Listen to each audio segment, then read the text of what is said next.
জগন্নাথ বিশ্ববিদ্যালয়ের দ্বিতীয় ক্যাম্পাস নিয়ে চলমান গণ অনশন কর্মসূচির দ্বিতীয় দিনে বিশ্ববিদ্যালয়ের প্রধান ফটকে তালা ও শহীদ সাজিদ ভবন এবং রফিক ভবন শাটডাউন করে অনশন করছে শিক্ষার্থীরা। সকাল ৬টা থেকে সাজিদ ভবন ও ৮:৩০ থেকে প্রধান ফটক বন্ধ করে দেয় আন্দোলনকারীরা। পরে ৯টার দিকে তালা দেওয়া হয় রফিক ভবনে। এই সময় শিক্ষার্থীরা জানান, দাবি না মানলে সচিবালয় ঘেরাও করবেন তারা। এর আগে রোববার সকাল ৮:৩০ থেকে আমরণ গণ অনশন শুরু করে শিক্ষার্থীরা। রাতে অন্তত ১৪ জন শিক্ষার্থী অসুস্থ হয়ে পড়লে তাদেরকে ন্যাশনাল মেডিকেলে ভর্তি করা হয়। এরপর আরও অর্ধশত শিক্ষার্থী শহীদ মিনারের সামনে অনশন শুরু করেন।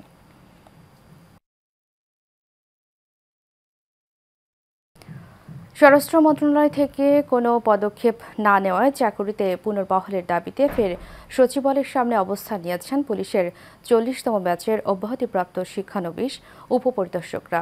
দাবি আদায় না হলে কর্মসূচি চালিয়ে যাওয়ার ঘোষণা কথা বলেন অব্যাহতিপ্রাপ্তরা। বিস্তারিত নূর মোহাম্মদ ভুইয়ার রিপোর্টে। চাকরিতে পূর্ণবহালের দাবিতে ফের সচিবালয়ের সামনে অবস্থান নিয়েছে পুলিশের ৪০তম ব্যাচের ক্যাডেট সাব ইন্সপেক্টররা। অব্যাহতিপ্রাপ্তরা জানান, শৃঙ্খলা ভঙ্গের যে অভিযোগ তোলা হয়েছে তা কোনোভাবেই যুক্তিসঙ্গত নয় এবং আমরা মেধার ভিত্তিতে এসেছি, যোগ্যতার ভিত্তিতে এসেছি। এখন ঠুনকো একটা কারণ দেখায় খাদ্যে বিশৃঙ্খলা বা ক্লাসে হইচই, এই সকল কারণবশত আমাদেরকে স্যার হচ্ছে একাডেমি থেকে বের করে দেওয়া হয়েছে। সারদায় যারা আছে, যাদের পাসিং পিরিয়ড হবে তাদের সাথে মিলিয়ে আমাদেরকে বিভিন্ন জায়গায় প্রদান করা হোক। মাননীয় স্বরাষ্ট্র সচিব স্যার আমাদের আশ্বাস দিয়েছিলেন, কিন্তু সেই আশ্বাসের আমরা দৃশ্যমান কোনো কিছুই দেখতে পাইনি, কোনো লিখিত বক্তব্যও দেখতে পাইনি। এছাড়া গেল ৬ জানুয়ারি স্বরাষ্ট্র সচিব চাকরি বহালের আশ্বাস দিলেও এখনো মন্ত্রণালয় থেকে দৃশ্যমান কোনো পদক্ষেপ নেওয়া হয়নি। স্বরাষ্ট্র সচিব স্যার আশ্বাস দিয়েছিলেন যে আমাদের বিষয়ে উপর মহলে কথা বলবেন, কিন্তু তিনি আমাদের সাথে আর কথা বলেন নেই। তার জন্য আজকে আমাদের অবস্থান কর্মসূচি চলছে। ১২ তারিখে আমাদের একটা পুনর্বহলে আশ্বাসের যে সিদ্ধান্তটা নেওয়ার কথা ছিল সেটা আমরা এখনো কিছু জানতে পারিনি, যার কারণে আমরা একই দাবিতে এখানে আজও অবস্থান করছি শান্তিপূর্ণভাবে। সুনির্দিষ্ট সিদ্ধান্ত না আসা পর্যন্ত এই কর্মসূচি চলমান থাকবে বলেও হুঁশিয়ারি দেন অব্যাহতিপ্রাপ্তরা। যতক্ষণ না পর্যন্ত আমাদের কোনো নিউজ নিশ্চয়তা দিবে ততক্ষণ পর্যন্ত আমরা আমাদের অবস্থান কর্মসূচি চালিয়ে যাব। নূর মোহাম্মদ ভূঁইয়া, এশিয়ান টেলিভিশন, ঢাকা। আন্তর্জাতিক আইন অমান্য করে সীমান্তে কাঁটাতারের বেড়া দিচ্ছে ভারত, তেমন অভিযোগ করেছেন বিএনপির সিনিয়র যুগ্ম মহাসচিব রুহুল কবির রিজভী। দুপুরে নয়াপল্টনে দলের কেন্দ্রীয় কার্যালয়ে আয়োজিত এক অনুষ্ঠানে কথা বলেন তিনি। জানান, ক্ষমতায় টিকে থাকার জন্য ভারতের কাছে বিক্রি হয়েছিলেন শেখ হাসিনা। সোহাগ মিয়ার ক্যামেরায় কাউসার আহমেদের রিপোর্টে থাকছে বিস্তারিত। বিএনপি চেয়ারপারসন বেগম খালেদা জিয়ার রোগ মুক্তি কামনায় নয়াপল্টনে দলের কেন্দ্রীয় কার্যালয়ে জাতীয়তাবাদী রিক্সা, ভ্যান, অটো চালক দল মিলাদ ও দোয়া অনুষ্ঠানের আয়োজন করেন। এ সময় প্রধান অতিথি হিসেবে বক্তব্যে বিএনপির সিনিয়র যুগ্ম মহাসচিব রুহুল কবির রিজভী বলেন, ফ্যাসিস্ট শেখ হাসিনার যোগসাজশেই বাংলাদেশের সীমান্তে ১৬০টি জায়গায় কাঁটাতারের বেড়া দিয়েছে ভারত। আন্তর্জাতিক যে নিয়ম বিধিবিধান এবং দুই দেশের মধ্যে সময়ে সময়ে যে চুক্তি হয়েছে, আলাপ আলোচনা হয়েছে, সেটাও মানছে না। শেখ হাসিনার শুধুমাত্র সুবিধা দেওয়ার কারণে আমাদের সার্বভৌমত্বকে দুর্বল করে সে ১৬০টি জায়গায় কাঁটাতারের বেড়া দিয়েছে। এ সময় তিনি বলেন, বাংলাদেশের সম্পদকে শেখ হাসিনার আঁচলের মধ্যে বেঁধে রেখে ক্ষমতাকে কুক্ষিগত করে রেখেছিল। উনি একটা কথা বলতেন যে নিজের দলের লোকদেরকে বলেছেন যে আমার দলের লোকের অনেককে কেনা যায়, শেখ হাসিনাকে কেনা যায় না। আরে আপনাকে তো সবার আগে কেনা যায়, ভারত তো আপনাকে সবার আগে কিনেছে। কেনার কারণে আপনি নিজের দেশের স্বাধীনতা, সার্বভৌমত্ব এবং গৌরবকে আপনি পদদলিত করে তাদেরকে অসম কাজ করার সুযোগ সুবিধা দিয়েছে। এছাড়া শেখ হাসিনার দোসরদের বিচার না হওয়াতে তারা একের পর এক ষড়যন্ত্র করে যাচ্ছে বলে মন্তব্য করেন বিএনপির নেতা কাউসার আহমেদ, এশিয়ান টেলিভিশন, ঢাকা। বিএনপির সঙ্গে মতপার্থক্য নেই বলে জানালেন দলটির নায়েবে আমির ডক্টর সৈয়দ আবদুল্লাহ মোহাম্মদ তায়ের। সকালে জামায়াতের আমির ডক্টর শফিকুর রহমানের সঙ্গে ব্রাজিল রাষ্ট্রদূতের সৌজন্য সাক্ষাৎ শেষে সাংবাদিকদের তিনি বলেন, দুদেশের সম্পর্ক উন্নয়নের বিষয়ে আলোচনা হয়েছে। বাংলাদেশ থেকে রপ্তানি বৃদ্ধির আশ্বাস দিয়েছেন ব্রাজিলের রাষ্ট্রদূত। মেহরাব সুমনের রিপোর্টে থাকছে বিস্তারিত। বাংলাদেশ জামাত ইসলামীর আমির ডাক্তার শফিকুর রহমানের সঙ্গে সৌজন্য সাক্ষাৎ করতে রাজধানীর মগবাজারে দলের কেন্দ্রীয় কার্যালয়ে আসেন বাংলাদেশে নিযুক্ত ব্রাজিলের রাষ্ট্রদূত। এ সময় তাকে অভ্যর্থনা জানান জামাতের নেতারা। বৈঠক শেষে জামাতের নায়েবে আমির ডাক্তার সৈয়দ আব্দুল্লাহ মুহাম্মদ তাহের বলেন, ব্রাজিল বাংলাদেশের সম্পর্ক উন্নয়ন এবং ফার্মাসিউটিক্যাল ও গার্মেন্টস পণ্য রপ্তানির বৃদ্ধির ব্যাপারে আলোচনা হয়েছে। আমরা বলেছি বাংলাদেশ থেকে ফার্মাসিউটিক্যাল প্রোডাক্টস, গার্মেন্টস এ সমস্ত বিষয় ব্রাজিলে যেতে পারে, সেগুলো আরও কীভাবে বেশি করে রপ্তানি করা যায়। অধিকন্তু ব্রাজিলে বড় ধরনের কোনো ইনভেস্টমেন্ট বাংলাদেশে নেই। আমরা বলেছি ফলটিতে এবং ফার্মাসিউটিক্যালসে যেগুলো তাদের দরকার, এখানে একটা অ্যাগ্রোবেসড ইন্ডাস্ট্রিতে ব্রাজিল যেন ইনভেস্ট করে বাংলাদেশে, আমরা সেই রিকোয়েস্টই করেছি। এ সময় সাংবাদিকদের এক প্রশ্নের জবাবে ডাক্তার তাহের বলেন, বিএনপির সঙ্গে জামাতের কোনো মতপার্থক্য বা বিরোধ নেই। বিএনপির সাথে আমাদের তেমন কোনো বিরোধ নেই, মতপার্থক্য নেই। ছোট ছোট ইস্যুগুলোতে কেউ কেউ ফেরি ফেরি বা সাইডে কথা বলছেন, সেটা এত ধর্তব্য বিষয় নয়। বিএনপির নজরুল ইসলাম খান সাহেব, মাননীয় সেক্রেটারি জেনারেল ওদের ফোর্সেন সাহেব ভেরি ক্লিয়ারলি বলেছেন যে জামাতের সাথে আমাদের কোনো বিরোধ নেই, আর জামাত এটা ফিল করে না যে বিএনপির সাথে আমাদের কোনো গ্যাপ আছে। বাংলাদেশের সঙ্গে ভবিষ্যতে ব্রাজিলের সম্পর্ক উন্নয়নের বিষয়ে আশা প্রকাশ করেন ব্রাজিলের রাষ্ট্রদূত। Mehrab Suman, Asian television, Dhaka. নির্বাচন কমিশনার মোহাম্মদ আনোয়ারুল ইসলাম সরকার বলেছেন, স্বচ্ছ ভোটার তালিকা প্রণয়ন 18 কোটি মানুষের আমানত, আর এই আমানত রক্ষা করার দায়িত্ব আমাদের সকলের। সকালে নারায়ণগঞ্জ জেলা প্রশাসকের কার্যালয়ে ভোটার নিবন্ধন প্রক্রিয়ায় চ্যালেঞ্জ এবং চ্যালেঞ্জ উত্তরণের উপায় শীর্ষক কর্মশালায় প্রধান অতিথির বক্তব্যে তিনি কথা বলেন। তিনি আরও বলেন, গণতন্ত্র প্রতিষ্ঠায় দেশের ছাত্র জনতা প্রাণ দিয়েছেন, তাদের এই আত্মত্যাগ যেন বৃথা না যায়, সেজন্য নির্বাচন কমিশন সুষ্ঠু নির্বাচন আয়োজনে বদ্ধপরিকর। একজন মাদকসেবী শুধু তার পরিবারের জন্যই বোঝা নয়, বরং গোটা সমাজ ব্যবস্থা এবং রাষ্ট্রের জন্য হুমকি। মাদকের আগ্রাসন জাতীয় অস্তিত্বকে সংকটের মুখে ঠেলে দিচ্ছে। এশিয়ান টেলিভিশনকে দেয়া একান্ত সাক্ষাৎকারে মাদকদ্রব্য নিয়ন্ত্রণ অধিদপ্তরের মহাপরিচালক খন্দকার মোস্তাফিজুর রহমান এসব কথা বলেন। সাইফুল ইসলাম নয়নের রিপোর্টে থাকছে বিস্তারিত। মাদকের ভয়াল থাবায় নিমজ্জিত দেশের তরুণ প্রজন্মের একটি বড় অংশ, যে প্রজন্মের সময় কাটার কথা স্কুল কলেজের বারান্দায় বন্ধুদের আড্ডা থেকে শুরু করে বিস্তীর্ণ খেলার মাঠে, এমনকি যাদের হাতে উন্নত সমৃদ্ধ বাংলাদেশ বিনির্মাণের চালিকা শক্তি, তারাই আজ মাদকের ভয়াবহতায় আচ্ছন্ন হয়ে পড়ছে। এমন বাস্তবতায় সমাজ থেকে মাদক নিয়ন্ত্রণে এর ভয়াবহতা স্কুল কলেজে পাঠ্যবইতে অন্তর্ভুক্ত করার পাশাপাশি সামাজিকভাবে প্রচারণা বাড়ানোর প্রয়োজনীয়তা তুলে ধরেন মাদকদ্রব্য নিয়ন্ত্রণ অধিদপ্তরের মহাপরিচালক। মানুষজনকে আমরা উদ্বুদ্ধ করতে সক্ষম হচ্ছি এবং আমরা চেষ্টা করছি যাতে জনগণ মাদকের বিরুদ্ধে সোচ্চার হয়। পরিবার থেকে আন্দোলন যদি শুরু হয়, প্রত্যেক বাবা মা অর্থাৎ যদি গার্ডিয়ান সতর্ক হয় তার ছেলেমেয়ের সম্পর্কে, তাহলে কিন্তু আমাদের মাদক যে সমস্যা এটা কিন্তু 90% নির্মূল করা সম্ভব। স্কুল কলেজে তো টিচারদের ভালো একটা ভূমিকা আছে, তাদের দায়িত্বের মধ্যে আছে যে তারা যখন স্কুল শুরু করবে, তাদের যে সেই অ্যাসেম্বলি হয়, অ্যাসেম্বলিতে তারা মাদকের বিরুদ্ধে কথা বলবে। মাদক কারবারিরা হুন্ডি সহ বিভিন্ন অবৈধ মাধ্যমে আর্থিক লেনদেন করে বিদেশে অর্থ পাচার করে, এদের বিরুদ্ধে ব্যবস্থা গ্রহণ করা হবে বলেও জানান তিনি। যারা মাদক তৈরির যে গডফাদার, নিজেরা কিন্তু মাদক ব্যবসা করে না, তারা কিন্তু মাদক ব্যবসা নিয়ন্ত্রণ করে। এই গডফাদারদের ধরার জন্য কিন্তু আমাদের মানি লন্ডারিং আইনে আমরা প্রয়োগ করি। ইতিমধ্যেই আমাদের এখানে 15টি মামলা দায়ের হয়েছে মানি লন্ডারিং প্রতিরোধ আইনের অধীনে। তার ভিতরে 15টার ভিতরে 9টি আমার সময় দায়ের হয়েছে। আমরা কিন্তু এই মানি লন্ডারিং আইন প্রয়োগ করে গডফাদার তাদেরকে আইনের আওতায় আনছি। সরকারের পাশাপাশি মাদকের আগ্রাসন বন্ধে সম্মিলিত সামাজিক আন্দোলন এবং পারিবারিক সচেতনতার বিকল্প নেই বলেও মনে করেন মাদকদ্রব্য নিয়ন্ত্রণ অধিদপ্তরের মহাপরিচালক খন্দকার মোস্তাফিজুর রহমান। মাদক আসক্তি মুক্ত বাংলাদেশের যে প্রত্যয় নিয়ে আমরা কাজ করছি, সেই প্রত্যয়ের আমরা সেই সফলতা অর্জন করতে পারবো। Saiful Islam norm, Asian television, Dhaka. নিচ্ছি বিআরবি কেবল ইন্ডাস্ট্রিজ লিমিটেড সংবাদ বিরতি, ফিরে এসে অন্যান্য খবরের সাথে আরও থাকছে।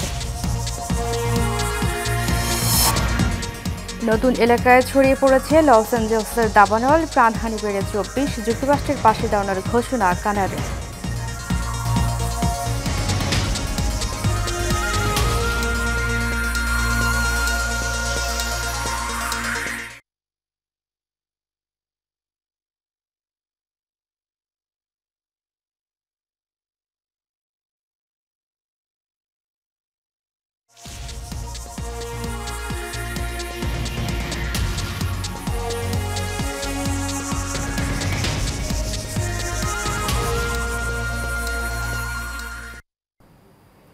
সংবাদ বিরতি শেষে আবারও স্বাগত এশিয়ান নিউজে, সাথে আছি আমি উর্মি আক্তার।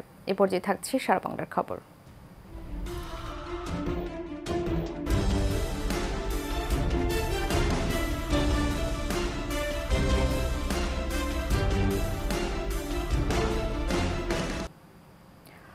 সাভার ও আশুলিয়ায় তিতাস গ্যাস কর্তৃপক্ষের অসাধু ব্যক্তি ও ঠিকাদারদের সহায়তায় অবৈধ গ্যাস সংযোগ দেওয়ার অভিযোগে বিভিন্ন বাসাবাড়ি ও কারখানায় অভিযান পরিচালনা করেছে দুর্নীতি দমন কমিশন দুদক। বিভিন্ন বাসাবাড়ি এবং কারখানায় অভিযান পরিচালনা করে দুর্নীতি দমন কমিশনের সহকারী পরিচালক ওয়াহিদ মঞ্জুর সোহাগ। অভিযান শেষে তিনি বলেন, তিতাস গ্যাস অফিসের কোনো কর্মকর্তা, কর্মচারী ও ঠিকাদার অবৈধভাবে গ্যাস সংযোগ দিলে তাদেরকে গ্যাস আইনে মামলা দেওয়া সহ কঠোর ব্যবস্থা নেওয়া হবে। সেই সাথে কোনো গ্রাহক অবৈধ গ্যাস সংযোগ নিলে জরিমানা সহ তাদেরকেও আইনের আওতায় আনা হবে। দুদকের 5 সদস্যের প্রতিনিধি দল এ সময় তিতাসের উপমহাব্যবস্থাপক প্রকৌশলী কে এম মনিরুল ইসলামের কাছে বিগত 6 মাসে অবৈধ গ্যাস সংযোগ বিচ্ছিন্নে তিতাস গ্যাসের অভিযান ও ঠিকাদারদের তালিকা সহ বিস্তারিত তথ্য চান।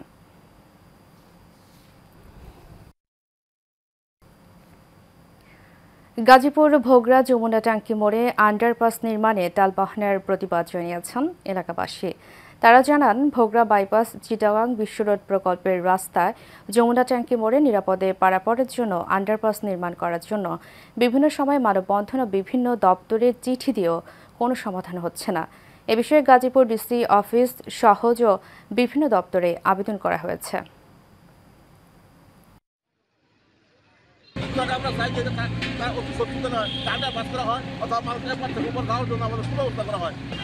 দরকার আর ওটার রাস্তাটার খুবই দরকার আমাদের। আমরা অনেক কষ্ট দিচ্ছি। রাস্তা জনগণের কল্যাণের জন্য হয়, সেটা যদি আমাদের ক্ষতি হয় তাহলে সেই রাস্তাটা আমরা কি করব? আন্ডারপাসটা আমাকে দিতে হবে, না দিলে আমরা একবার পঙ্গু, আমরা চলতেই পারতাম। আমরা এলাকাবাসীর আমরা সবার দাবি যে একটা আন্ডারপাস দিলে আমরা সবাই চলতে পারবো, স্কুল কলেজে যাইতে পারবো, হাসপাতালে যাইতে পারবো। যমুনা টাঙ্কির পার বলে সেখানে তারা দাবি করেছে যে এখানে ওভারপাস হলে তারা অনেক হাজার হাজার মানুষ, লক্ষ লক্ষ মানুষ উপকৃত হবে। সো আমরা মনে করি সংশ্লিষ্ট কর্তব্য সেই দিকটাও বিবেচনা করে। জাতীয়তাবাদী মহিলা দল ঢাকা মহানগর উত্তর ও আহসানুল্লাহ হাসান স্মৃতি সংসদের পক্ষ থেকে শীতবস্ত্র বিতরণ করা হয়েছে।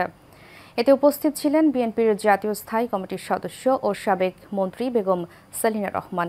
বিশেষ অতিথি ছিলেন বিএনপির জাতীয় স্থায়ী কমিটির সদস্য ফরিদা ইয়াসমিন সহ অনেকে।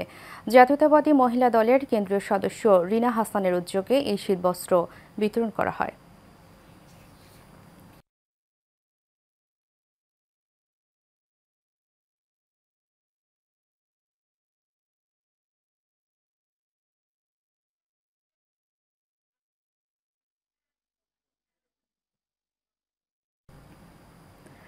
ছাত্র জনতার গণ অভ্যুত্থানে হতাহতের ঘটনায় মিথ্যা মামলা দিয়ে হয়রানির প্রতিবাদে বিক্ষোভ সমাবেশ হয়েছে।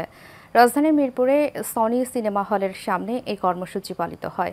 জাতীয় সমাজতান্ত্রিক দল ঢাকা মহানগর পশ্চিমের আয়োজনে বিক্ষোভ সমাবেশে বক্তারা বলেন, একটি কুচক্রী মহল ছাত্র জনতার অভ্যুত্থানে হতাহতের ঘটনায় ফায়দা নিতে নিরীহ মানুষের নামে মিথ্যা মামলা দিয়েছে। এ ঘটনায় অনেকেই কারাগারে আছেন, কেউ কেউ জামিন পেলেও পরিবার নিয়ে হয়েছেন হয়রানির শিকার। মিথ্যা মামলার শিকার চা দোকানি রানা জানান, চা দোকানি হয়েও তাকে মিথ্যা মামলায় কারাগারে যেতে হয়েছে। সমাবেশে উপস্থিত ছিলেন জেএসডির সহ সভাপতি তানিয়া রব, সাংগঠনিক সম্পাদক মোস্তফা কামাল সহ দলীয় নেতাকর্মী ও ভুক্তভোগীরা। বিক্ষোভ শেষে মিরপুর মডেল থানায় গিয়ে এ বিষয়ে পদক্ষেপ নেওয়ার আহ্বান জানানো হয়।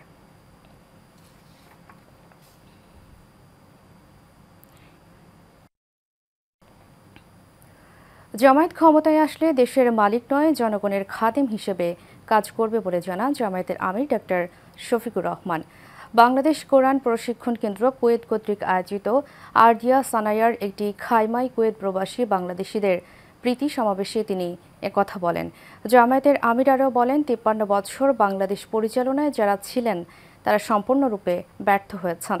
বাংলাদেশের মানুষ দুর্নীতি ও দুঃশাসন আর দেখতে চায় না।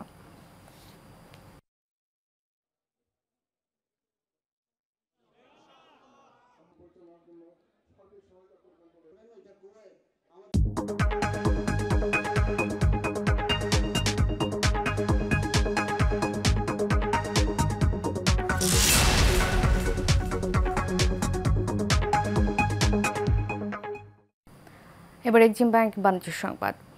সাভারের বাকুলিয়ায় বিষাক্ত কেমিক্যালের মাধ্যমে জাফরান তেল, কসমেটিক্স ও বিভিন্ন প্রসাধনী তৈরির অভিযোগে এমআই এন্টারপ্রাইজ নামের একটি প্রতিষ্ঠান সিলগালা করে দিয়েছে বিএসটিআই। বিএসটিআইয়ের সহকারী ম্যাজিস্ট্রেট সাবিকুন নাহার জানান, প্রতিষ্ঠানটির বিরুদ্ধে নিয়ম ভঙ্গ করে বিপুল পরিমাণ কেমিক্যাল গুদামজাতকরণ, এক নামে ট্রেড লাইসেন্স নিয়ে অন্য প্রতিষ্ঠানের নামে বাজারজাতকরণ সহ বিভিন্ন অনিয়মের প্রমাণ পাওয়া গেছে। জনস্বার্থে এমন অভিযান অব্যাহত থাকবে বলেও জানান তিনি।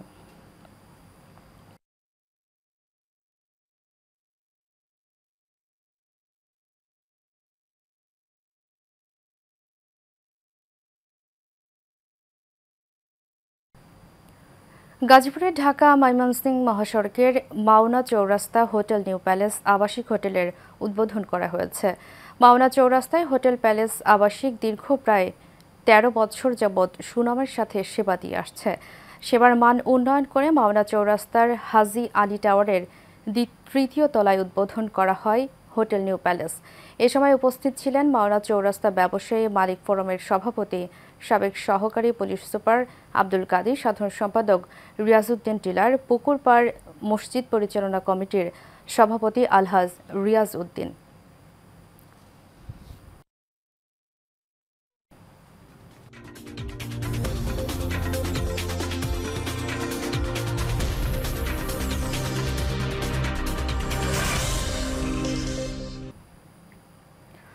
রাজধানীর উত্তরায় আরাফাত রহমান কোকো স্মৃতি ব্যাডমিন্টন টুর্নামেন্টের ফাইনাল খেলা ও পুরস্কার বিতরণী অনুষ্ঠান হয়েছে। শহীদ মুগ্ধ মাঠে আবদুল্লাপুর পশ্চিম পাড়ায় এই আয়োজন করা হয়। এতে প্রধান অতিথি ছিলেন ঢাকা মহানগর উত্তর বিএনপির যুগ্ম আহ্বায়ক এস.এম. জাহাঙ্গীর হোসেন। বিশেষ অতিথি ছিলেন শরীফ উদ্দিন জুয়েল, সাজ্জাদুল মিরাজ, এইচ.এম. বেলায়েত হোসেন সহ অনেকে। খেলায় জয়ী হয় আকিজ এন্টারপ্রাইজ।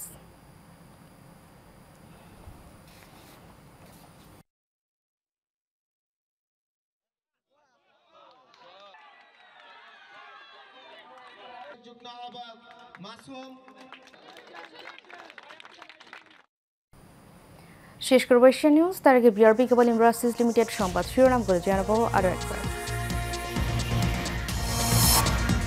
জুলাই আগস্ট হত্যাকাণ্ডের আলামত গায়েবের চেষ্টা করেছিল শেখ হাসিনা, জড়িতদের গুরুত্বপূর্ণ কল রেকর্ড পেয়েছে প্রসিকিউশন। লর্ড জালিয়াতির ঘটনায় শেখ রেহানা সহ তার পরিবারের বিরুদ্ধে দুদকের 3 মামলা, শেখ হাসিনা ও টিউলিপ সিদ্দিকীও আসামি। জগন্নাথ বিশ্ববিদ্যালয়ের শিক্ষার্থীদের কমপ্লিট শাটডাউন, সচিবালয়ের সামনে অব্যাহতিপ্রাপ্ত সাব ইন্সপেক্টরদের অবস্থান।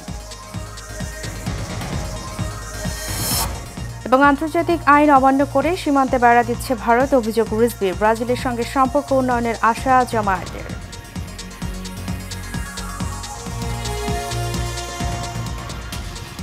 এশিয়া নিউজ এ পর্যন্তই। পরবর্তী সংবাদ দেখার আমন্ত্রণ জানিয়ে শেষ করছি। ধন্যবাদ সবাইকে।